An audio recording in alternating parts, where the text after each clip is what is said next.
You're in a Monday morning strategy meeting and Tom gets up to provide the strategy, but you realize as Tom provides the strategy that it's going to impact the business financially. And at that very moment, you realize that influence requires friction.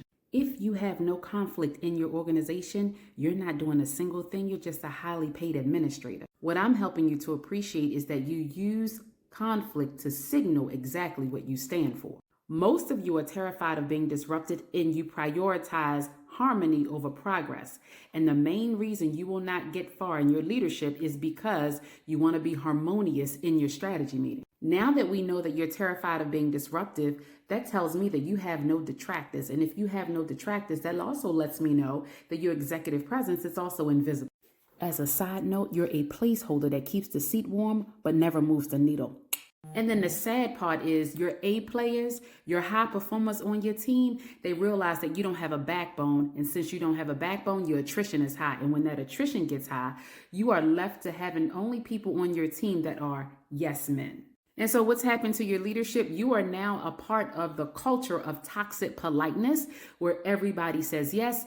And the bottom line is no longer justifiable. We just go along with it because we can. So let me tell you what's happening. Psychologically, you are looking for signals of who is in and who is right. When you avoid conflict, you stop signaling. And when you stop signaling, guess what? You've lost your leadership identity. And when you've lost your leadership identity, everything else is a wash. So get your pen and paper. Here comes the secret sauce. So here's the secret sauce. It is not about fighting. It is about strategic friction, the intentional use of your personality, your executive presence, and your influence to get exactly what you want. Boom. This is about identifying the right enemy. So whether it's an outdated process, whether it is a failing mindset, whether it is your team not doing things from a compliance perspective, it is about identifying what that is and then the influence you have to adjust it. You don't need to be a jerk, but you must be a disruptor in corporate America. So as an executive leadership coach, I don't teach you how to argue.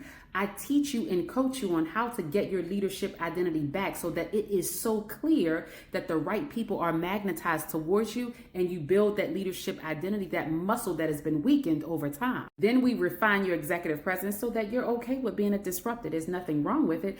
But if you're ready to stop being liked and start being respected, then that's what I'm here for. And this is what we talk about in the Leadership Alchemy Masterclass, in my one-on-ones, and the cohort that is starting March 21st. If you need more, if you're ready to stop winging it and start to have a strategy, then that's where you come at too. DanieSheldon.net. Like, comment, and follow. Happy leading.